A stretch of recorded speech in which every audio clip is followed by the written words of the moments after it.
Hey, Slater Crusaders, America's the greatest country in the world. Thanks for being here. Welcome to our special California brink of collapse? Question mark? Although I wouldn't put one there. I think we are indeed on it. So I live in San Diego now. When I used to live in Tennessee, Jackson, Tennessee, we would always look to California because California is a crystal ball, unfortunately, for the rest of the country. News travels from East Coast to West Coast. Culture starts on the West Coast and moves east.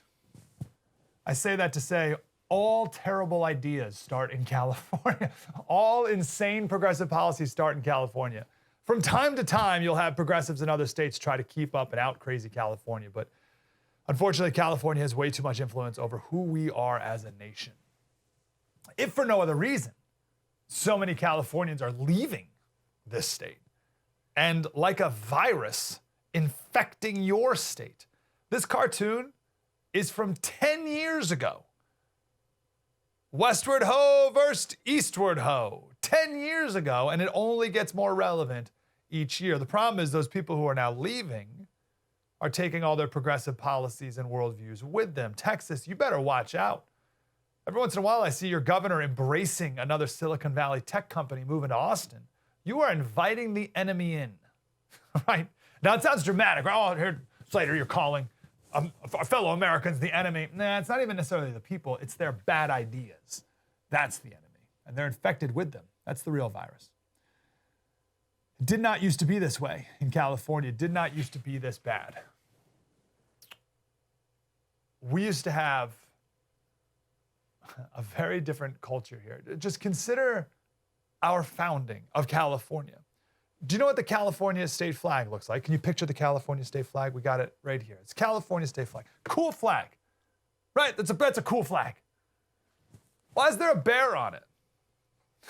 What's the deal with the bear? That flag is to honor the Bear Flag Revolt of 1846.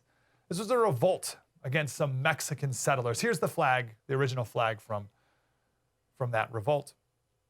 The first leader of this movement, his name was William Ide, I-D-E, and he issued a proclamation, June 14th, 1846. And here's part of the proclamation. He says he invites all peaceable and good citizens to assist us in establishing a Republican government which shall secure to all civil and religious liberty, which shall detect and punish crime, we'll get to that in a second, which shall encourage industry, virtue, and literature,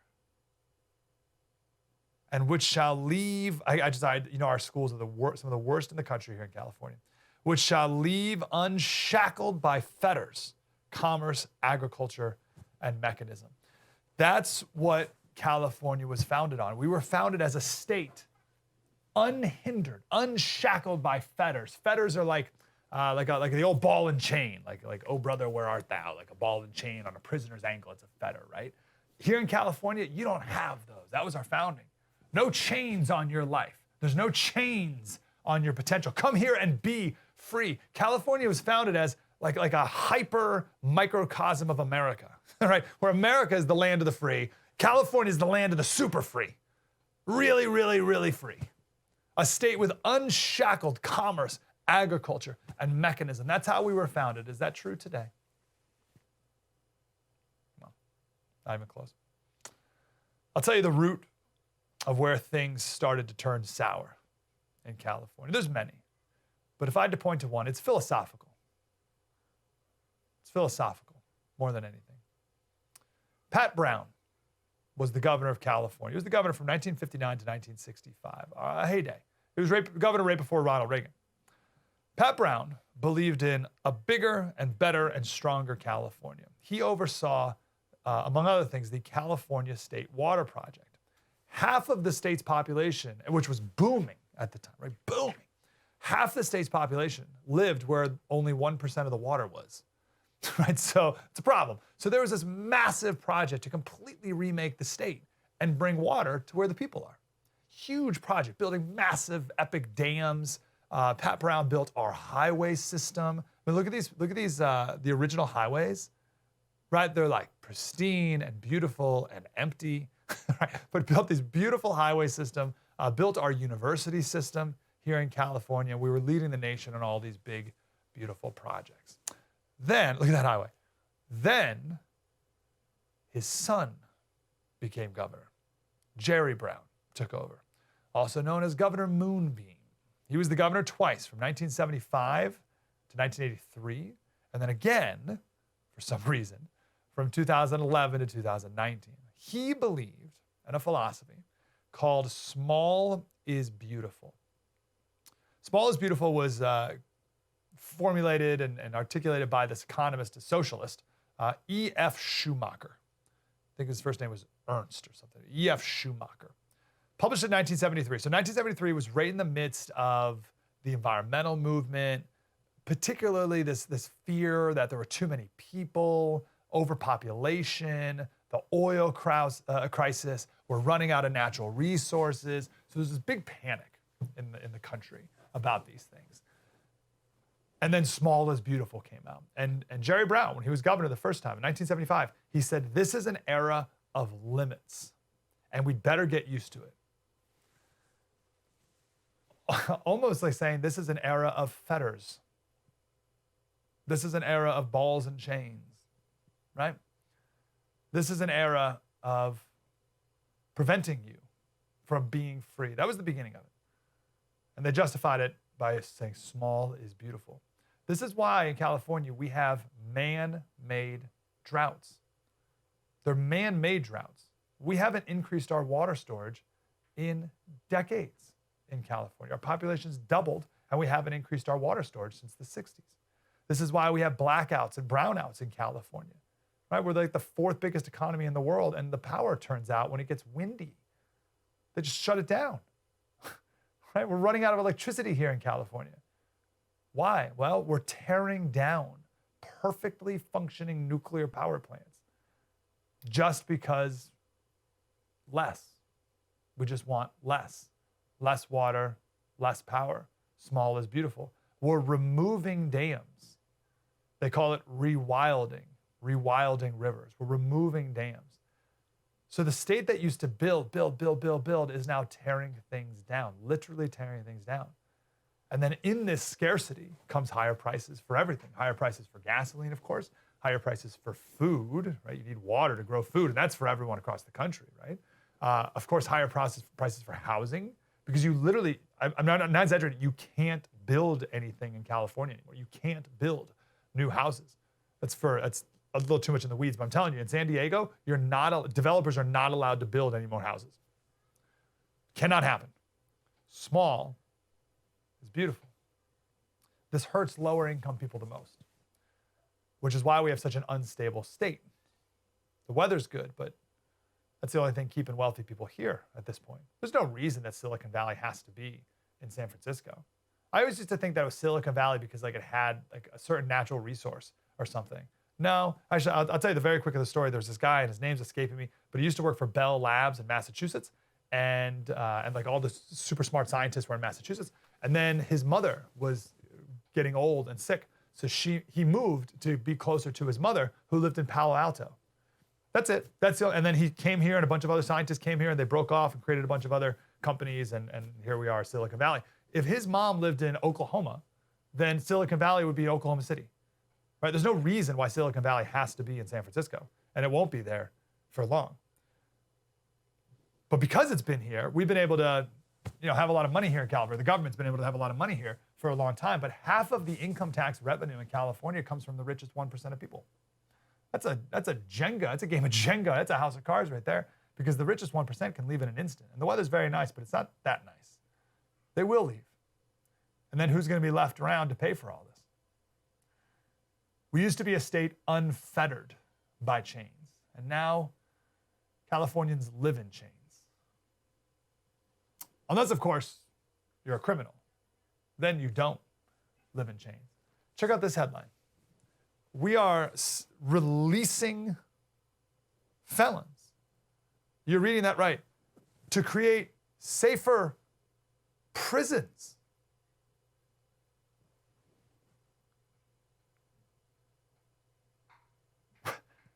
We're releasing felons to make safer prisons. Everything's backwards in this crazy state. Don't be like California. That's the warning of today's special. Don't be like us. In fact, pay attention to us only so that you can do the opposite. Be like the Bear Flag Revolt, California, encouraging industry, virtue, and literature. Today, we're the state of taxes, homelessness, and felons. Don't let this virus come to your home state. California, brink of collapse. Coming up. True story, Mike Slater. Spread the word.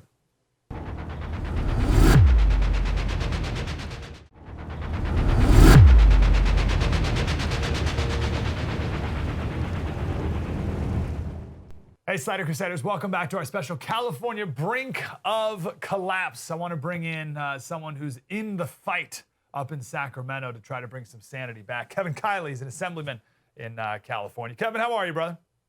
I'm good. Thanks, Mike. We're trying to prevent that collapse. We're close. We're on the brink. Producers in New York, I think we have a graph here of people leaving this state versus to Texas and where they're going. Kevin, you and I are both 36, and the thing that bothers me the most is seeing my friends these last 10 years or so leave this state because they just can't afford to live here. And that's a massive brain drain on our state and very concerning to me. What do you make of it? Well, I make of it, number one, it's not surprising at all. We've known this for some time, that there's been this mass exodus, but it's accelerated like never before since Gavin Newsom became governor. I mean, his own Department of Finance put out numbers showing that 134,000 more people left and came here during just 1 year of his governorship. And as you know, we just lost a seat in Congress for the first time in California history. And this is not primarily, by the way, the super rich who are leaving. It's lower middle income working families who simply can't afford to live here. And yet Gavin Newsom, in response to this news, his response was to put out a tweet saying that there are at least some major corporations that haven't left California yet. He's just completely out of touch with what's going on. That's amazing. We can do this all day, but give me like 3 direct policies that hurt lower and middle income people the most in California. We can name 50, but let's just pick 3 big ones that are creating this exodus. I mean, you're right. We could do this all day. I mean, number one, of course, is the cost of housing. That's the biggest factor, and it's why California has the highest poverty rate in the nation and just about the worst inequality in the nation. And there's a whole host of policies that go into that, like CEQA, which has become this just massively abused litigation tool that makes it very impossible, nearly impossible to build in many parts of the state. I'd say the cost of energy. Real quick, if I can for everyone not in California, CEQA is the what? California Environmental Quality Act. So it's supposedly there to protect the environment, but instead it's become just sort of this, tool that you can use if you're, let's say, a labor union to try to get leverage in order to get prevailing wage imposed. And there's been some estimates that fees can add tens of thousands of dollars to the cost of construction. So that's one. The cost of energy, including the highest gas tax in the country, that's another one. I'd say third would be limits on economic opportunity. Like we have this ban on independent contracting that now the Biden administration is looking to possibly take national, which is an example of why what's happening in California is very relevant to the rest of the country, because our failures are potentially metastasizing. Who are these policies benefiting? Like, why do we keep doubling down on these if it's hurting low-income people the most? It's benefiting special interests. We have a state capital that is completely run by lobbyists and special interests. The politicians there are simply there to rubber stamp their agenda. And the most powerful one, of course, is these massive labor union conglomerates that are responsible for Gavin Newsom's rise to power. And we've seen the effect, the in many ways just devastating effect of their power over the course of this last year with respect to the school closures, where it's on their orders that Gavin Newsom has kept California schools closed longer than any state in the country. Give me an example of, that's the big one of the year, but how the labor unions run the show up in Sacramento. Like, I'm sure they're not knocking on your door to try to get your vote, but with the supermajority in Sacramento of Democrats, they don't really need to. So how are they running the show? I mean, they just are completely planted in all of the offices of those who hold positions of power. And, if you're someone who has a position of leadership in the legislature, the way you attain that position is by demonstrating your fidelity to what they want. And so, I'll give you just one example of AB5, the bill I was talking about earlier, this terrible ban on independent contracting that's admitted, so tens of thousands at least of Californians can't work. I tried to get that overturned. And one Democrat legislator, when I asked him to vote for my repeal, he said, "I'll get my throat slit."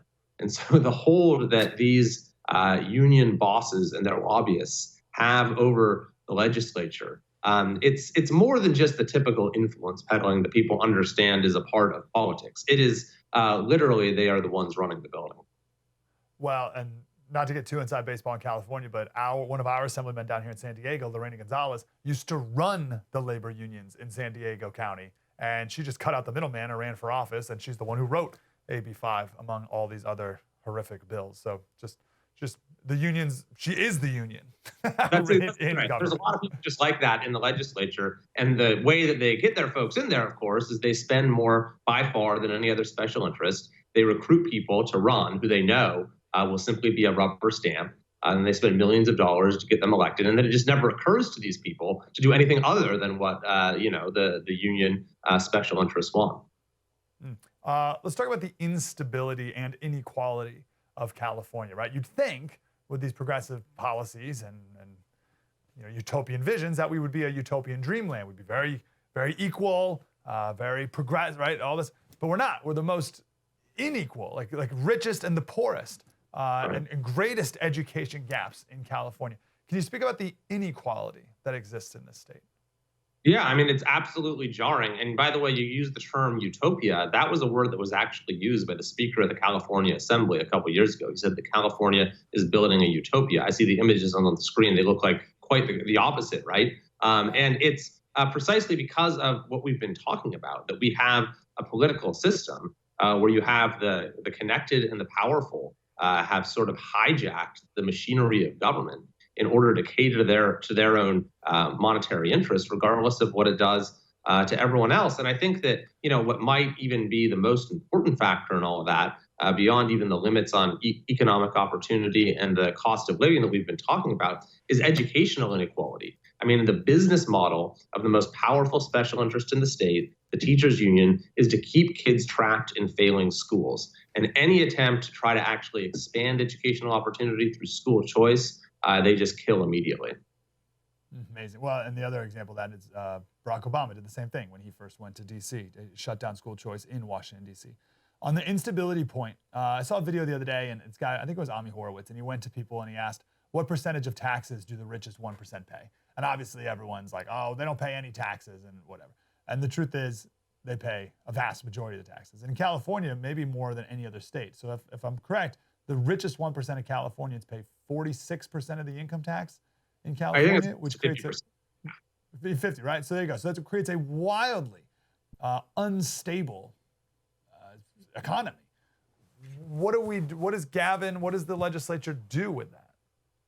Well, what they're doing with it is trying to make it worse. There's legislation right now being proposed that would raise the upper income tax bracket by 3% more. It's already well higher than any other state. And then to top it all off, there's a proposal for a wealth tax, which means, of course, that not only are you taxed on your income that comes in and on your sales, what you buy, but it's sort of like a property tax, but expanded to any asset that you have.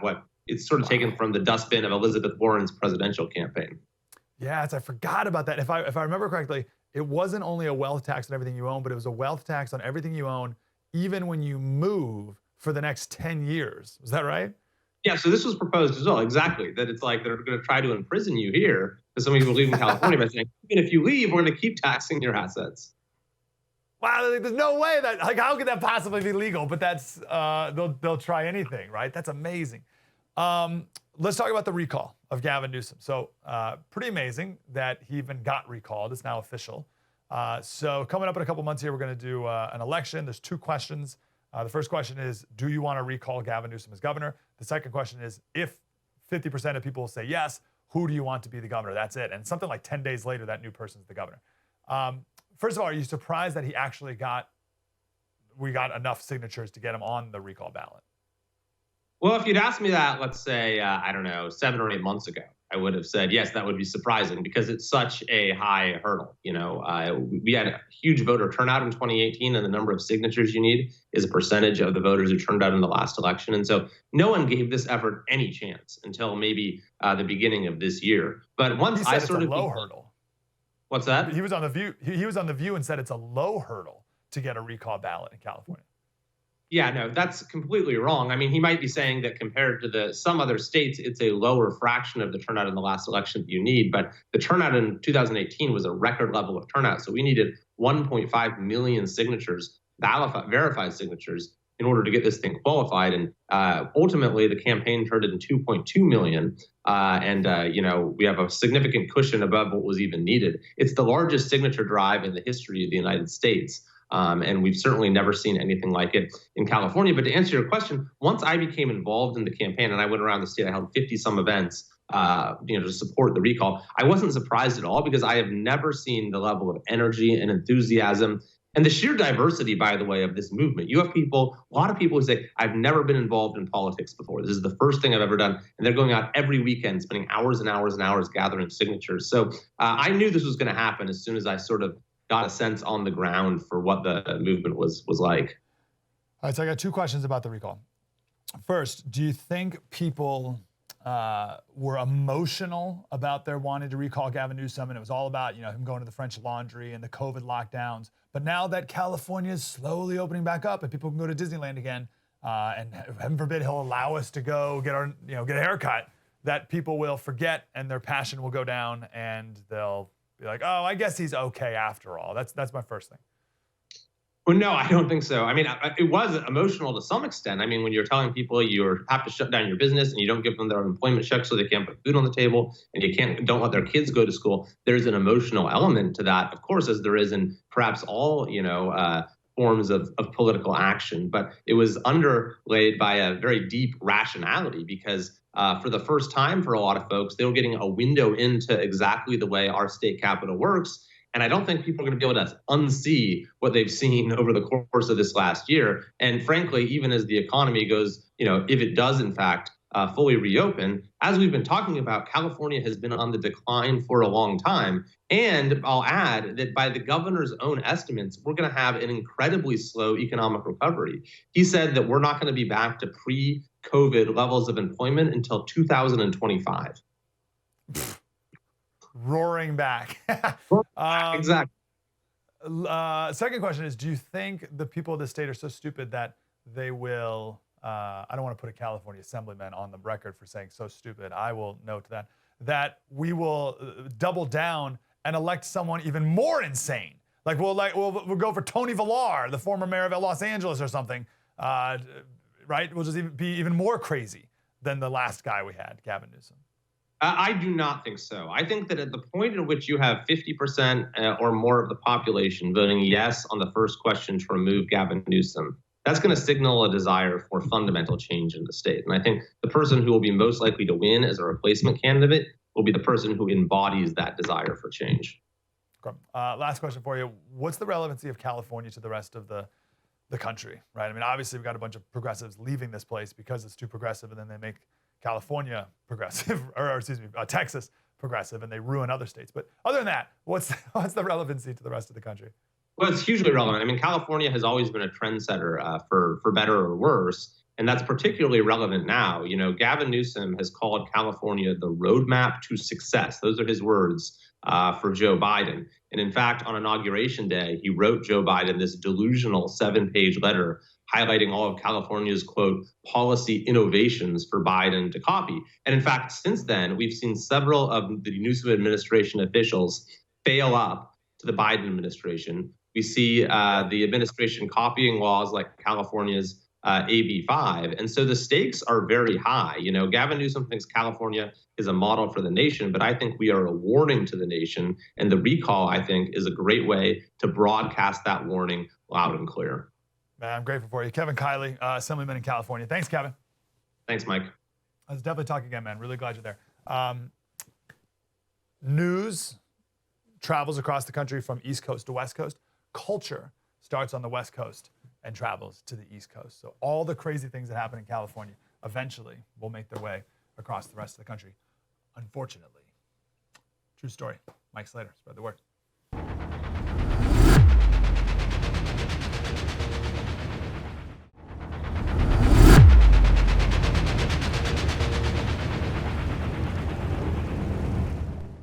Hey, Slater Crusaders, welcome back to our special California Brink of Collapse. There's technically a question mark at the end of this title, but I don't think there needs to be. If there is a question mark, the answer is yes.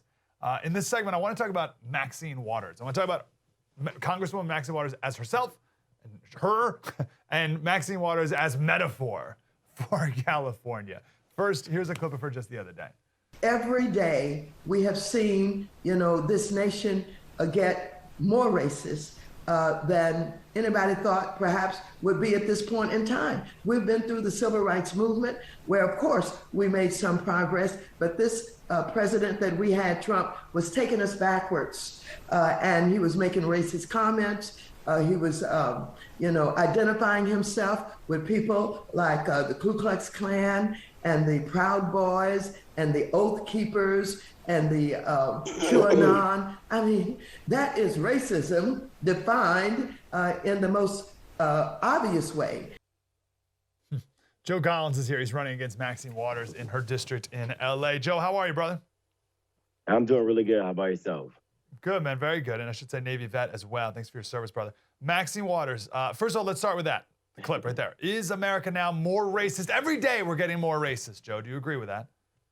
No, absolutely not. I think Maxine Waters is so far disconnected from reality that she's still living in a post-civil rights era, and she hadn't caught up to modern times. But America is not racist. I mean, you can walk outside any city and see interracial couples, interracial relationships, and things of that nature. America is not racist. You do have racist people in America, but it's only small pockets of racist people that are often in the country somewhere. Let's talk about Maxine Waters first, her, and then we'll talk about her just bigger picture. I was watching a documentary the other day on National Geographic about the Rodney King riots in '92. And that's right when Maxine Waters was elected. She was elected in '91. She's been there for 30 years. And she was just as crazy then as she is now. 30 years she's been in office doing the same thing, spewing the same garbage. Why do people keep reelecting her? Well, I think the biggest reason people keep electing her is because until last election cycle, they haven't had anyone who took this race serious. We gave her a run for her money. We took the district from a D+ 54 to a D+ 24, and we're going to run again in 2022. We got a lot of support from the community, and people want to see me run again. They're very excited about our race, and I think they're ready for change. This rhetoric that Maxine Waters spews every single day, all day, is something that people are really getting tired of. That plus her lack of leadership and her lack of ability to pass legislation. Has she helped your district at all? No, absolutely not. She's helped destroy it with the 92 riots, no justice, no peace, and allow people to go into the streets and riot. The same thing she did in Minneapolis, or she tried to do in Minneapolis a couple of weeks ago. So it's the same thing over and over. The people deserve better than someone like Maxine. But it's the same thing with California at large, right? I was talking to someone the other day, or it's not even my conversation, it's everyone. California's so screwed up for so many reasons, and people know it, and they're leaving like never before. But it's like Democrats don't get any blame for it. Democrats have run this state for decades. They've run every city for decades, and there's such a disconnect that people don't think Democrats are in charge. How do you help people understand the reality? Well, I think one thing we have to make people understand is that, just like you said, Democrats have been running California forever. I think the last 64 years has been a conglomerate of Democrats, and we have to start asking people, if Democrats are running this city, if Democrats are running this state, and the cities and the states are steady failing, don't you think that is because of the Democratic leadership that we've been getting for a very long time? I mean, we could take Maxine Waters for example, right? You heard the clip where she blamed President Trump for the issues that we had in America. Well, like she said, she marched during the civil rights. So we had the civil rights era where I'm alleging that she was active. We just had a black president before President Trump, right? And he had the House and the Senate that were all Democrats, and you had Maxine Waters in the inner city, and they did absolutely nothing. And so you would think a woman in that position with the black president, with all the cards in her hand, would be able to pass some decent legislation if she felt like we had so many problems. But yet, She blamed President Trump for the problems that we have now. He was only president for 4 years, and now we have another Democrat in office who has been one of the main proponents in the decline in the inner cities, and she's still making excuses. I used to live in Tennessee, and when I was in Tennessee, we would always talk about things that were happening in California. California was like a little crystal ball of what's to come across the country, right? So what's your warning for the rest of the country? Yeah, right? What's your warning for the rest of the country as you look at what's happening in California? Like, watch out. Like, we're experimenting with these things. We've been living this way in California for a long time, and it's coming to you too if you don't watch out. What are some of those things that come to mind? Well, I'll say this. My message would be a two-part message. To the Democrats, I would say, our people who vote Democrats, I would say, I think it's time for you guys to start voting for something different. If you look at every single major city that's ran by Democrats, it's been failing for a very long time. And you guys need to get together and start voting for something different. And to the Republicans, I'll say this. I think it's time for you guys to start reaching into the inner cities and actually start engaging with people on a level that they can understand on issues that are absolutely important to them. We have to be able to unite past party lines and start working for the betterment of the American people and start doing things to improve the quality of life for Americans. Are people that you talk to in LA, are they still, like, if you tell them you're a Republican, do they slam the door in your face, or are they like what's the reaction with the brand Republican? When I first started running last election cycle, I think people were a little thrown off. They were curious as well. Like, you're a black man from the inner city and you're Republican. And so it sparked conversation as to why, even though they were a little skeptical about voting for me. Now people are accepting the fact that I am a black Republican in the inner city, and we're building a strong Republican presence. And so now they're a little more accepting. What was your pivot point as Joe? Like, when did you first become a conservative? That would be in 2004, whenever I joined the military. My mentors would say that you choose your party based on the values of that party that align with you, and you vote for people who values align with your values. And so, you look at the history of the Republican Party. It started predominantly by black men as an anti-slavery party, the Freedom Party, the party of limited government. And those values is what stuck to me about that party. What's one principle or policy that the Democratic Party that you think has hurt the people of LA so much? One principle or policy, I would say the Democrat Party in itself. We look at the Democrat Party, and this is the party that wanted to keep slavery going, that started Jim Crow, that started the redlining, that declined the inner cities. Every single bill, it's a broad stroke bill, and they say, oh, it's going to improve the inner city, and it hasn't. So I would say the Democratic Party in itself is a failure to the black community. A question about police, and I wonder, like, we know the media perception, and we know the media narrative that there's this massive rift between the black community and the police, and we hear about the defund activists and all that stuff.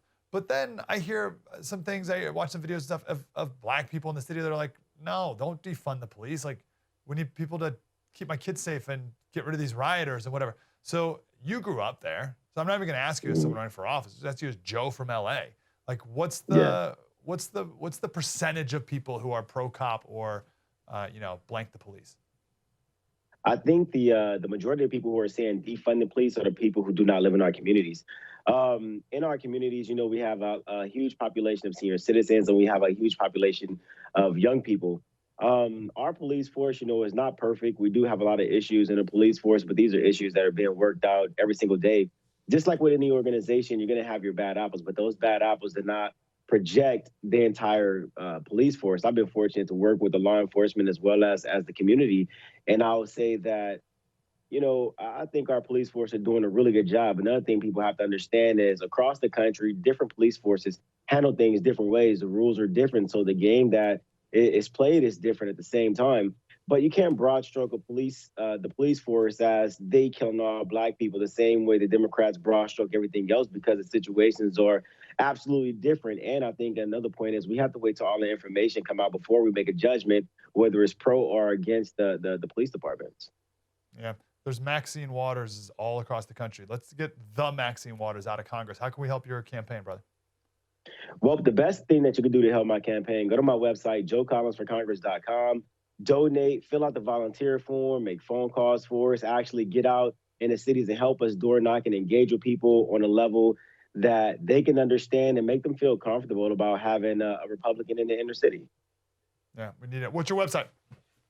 My website, joecollinsforcongress.com. Piece of cake. Beautiful, Joe. We'll talk again. Thanks, brother. All right, thanks, man. Take care. Have a great day. California brink of collapse? Question mark. Not with good people like Joe Collins and you helping get him to Congress. True story. Mike Slater. Spread the word.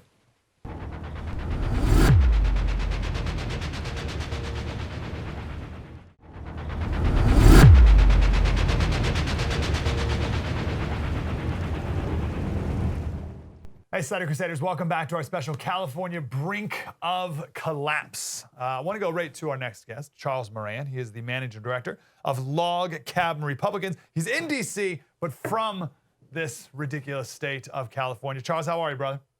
Doing well. Thanks for having me on. Good to talk to you. So, first of all, what is a Log Cabin Republican? So Log Cabin Republicans is the nation's oldest and largest organization of LGBTQ Republicans, conservatives, and their allies. We've been around for over 45 years. Then Governor Ronald Reagan was the prompting of the founding of this organization back in the day. But now we've got chapters in over 35 states, over 50 chapters. About a third of our organization are straight allies, and we fight not only for acceptance and inclusion in the Republican Party, but also represent conservatives in the larger LGBTQ movement to provide diversity of thought. What's your perception of how the Log Cabin Republicans are embraced by the national Republican Party and most conservatives across the country?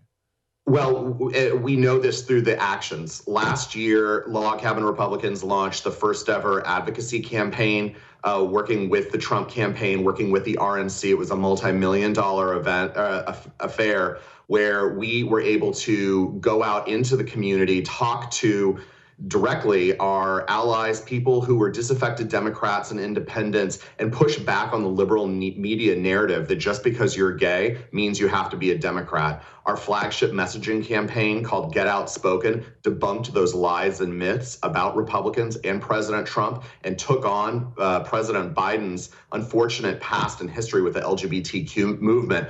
And the results spoke volumes. The LGBT community voted double for Donald Trump in 2020 what they did in 2016. So you've got a huge group of free thinkers in our community who are stepping forward and are not going to be continuing to be a part of that victimhood plantation that the Democratic Party tries to keep us on. Yeah, this is such an interesting thing. Correct me if I'm wrong with this, but it's the same thing with black people are supposed to vote Democrat, Hispanics are supposed to vote Democrat, gay people are supposed to vote Democrat, and like why? And what's the Democrats continue to play this game of intersectional Olympics. It's you're pitting one group against another group, especially along minority lines. We saw that this is what the socialists did. This is what the communists did in Stalinist Russia. This is a classic page out of the history book. The Democratic Party and the left-wing movement, the AOCs, the squad, these progressive lefties are lurching this country and their party off a cliff. Gays and lesbians are waking up and realizing that you can have conservative family values. That includes our families too. And if you're a conservative and believe in small government and individual responsibility and personal freedom, that really is what we're looking for, to have families built around our structure, to create strong communities, to have those strong businesses. LGBTQ businesses suffered at the hands of Gavin Newsom's shutdown. The coronavirus shutdown was killing LGBTQ families, preventing people from putting food on the table. We are just as impacted as any other group, and our interests need to be looked out for in the Republican Party.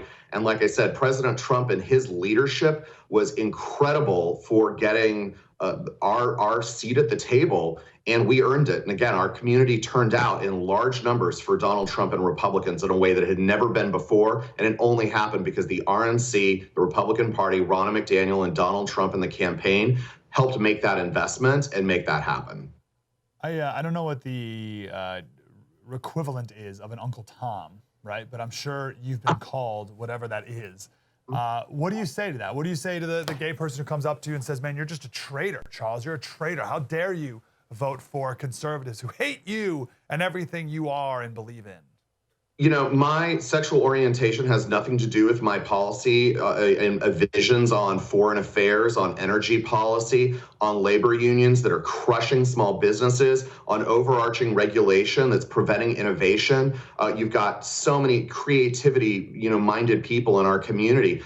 Big government is crushing that. They are killing our opportunities to be just normal Americans like everybody else. I don't need special rights. I need equal rights. And that's something that it transcends this methodology that the left uses, where everybody has to be a victim. Everyone has to be different. Everyone has to have their victimhood status that pegs them somewhere in society. And the conservative movement accepts everyone into it with what you bring and who you are, as long as you're part of this larger cause. There's a warm inclusion in the conservative movement, in the Republican Party. Like I said, this is not your grandfather's GOP. It's not even your father's GOP. Donald Trump fundamentally changed the direction of the Republican Party. He's a totally untraditional candidate with an untraditional background. He shifted the party in a way it was already moving there. You had people like Dick Cheney, who embraced gay marriage before any of the Democrats did. You've got Republican leaders, people like Ken Mellman, who led the fight, then chairman of the Republican Party, led the fight to ensure marriage equality for gays and lesbians. You've got a lot of Republicans who have gone on the record, even well before Donald Trump, to promote inclusion and diversity and acceptance in the party. Anybody who's saying that the Republican Party is one of intolerance and exclusion is just flat out lying. Is that to say that we still don't have fights in the states and with individuals? Absolutely. And we fight those battles, and we stand up against intolerance when it manifests itself within the party. But for all intents and purposes, this party has been welcoming, inclusive, and provides an opportunity for average gays and lesbians to get involved with the larger conservative movement. A candidate who I love very much, and I regret that this is the first time we've really brought him up on the show, is because I don't define him as a gay man. I'm sure I don't think he does either, right? It's not the most important thing about him and his policies. But Rick Grinnell, tell us about Rick Grinnell. He may run for governor of California. I hope he does. And I want him to run for even higher office than that. So tell us about this man. You know, Rick has been a friend and mentor for over a decade. He is somebody that we all look up to for not only his service to the country, but his service to the community, his focus on faith and family. He's a human being just like the rest of us. And again, we're all have our faults and failures. But for somebody who has stepped forward and, again, worked under the Bush administration for 8 years as our spokesman at the United Nations, coming out, worked in private practice, and then worked to, enhance America's standing on the international stage. I had the opportunity to visit Berlin when he was the ambassador there. I had the opportunity to view him when he was the director of national intelligence. This is somebody who views many things from an American first policy lens. And when I saw what he did in America for standing up for our values and standing up for taxpayers and freedom fighters in America and Western Europe, when I saw him as the acting director of national intelligence, working rapidly to expose the deep state, to pull back the bureaucracy and the red tape, to unmask those Russia files so that people could see in broad daylight what our intelligence services were doing, what the Democrats were doing, the lies that were being manufactured and being respun by the mainstream media, by Democratic leadership in Congress, and now even people in the White House.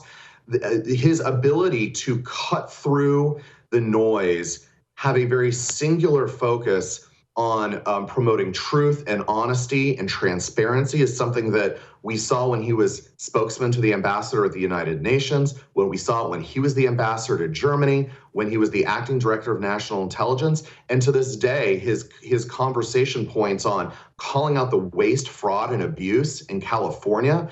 My home state, born and raised native in Los Angeles. San Pedro is my home. It kills me to see what's going on. Rick's voice is a welcome call to be able to bring attention to the disaster that is the Democratic leadership in Sacramento. And again, yes, he's admitted that he's considering potentially running in this special election. We've got a bunch of candidates running, but we need all candidates to embrace Rick's style of transparency, directness, and honesty to really mount a campaign to bring Californians together. all the policies and platforms he talked about. I love the 2 moments in particular. He called out the press.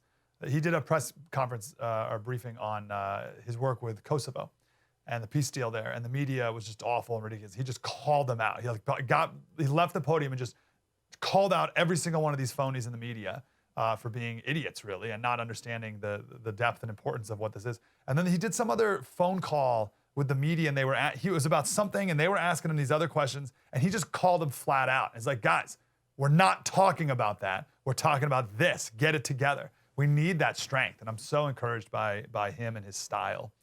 So pass that on and encourage him to do more. Charles, I hate we got to run, brother. Where can people learn more about you? You can go to logcabin.org to learn more about the organization, and my Twitter handle and my Instagram is Charles T. Moran, and you can follow me along there. Beautiful. Thanks, Charles. Appreciate your time. Thank you so much. Nice, man. Have a good day. California, brink of collapse. I'm less hopeful for California's future, but I appreciate the people, the people who are hopeful, because we need all the help we can get. True story. Mike Slater, spread the word.